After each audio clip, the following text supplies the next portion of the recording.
Mheshimiwa Injinia Mwanaisha Ng'azi Ulenge, Mheshimiwa Mwantatu Mbaraka Hamisi na Mheshimiwa Mwantumu Mzamilu Zodo. Mheshimiwa Injinia Mwanaisha Ng'azi Ulenge.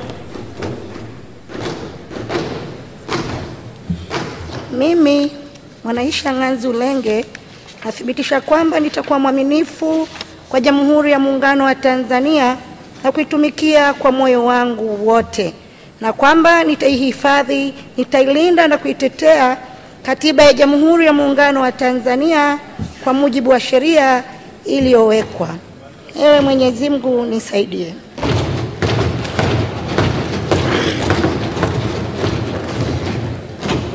Mimi Mwanaisha Ng'azi Ulenge kwa heshima kubwa ninaahidi mbele ya bunge tukufu kuwa nitakuwa mtiifu na mwaminifu kwa nchi yangu Tanzania, na kwamba ninaahidi kuilinda, kuitumikia na kuitetea Jamhuri ya Muungano wa Tanzania kwa nguvu zangu zote na moyo wangu wote. Ewe Mwenyezi Mungu nisaidie.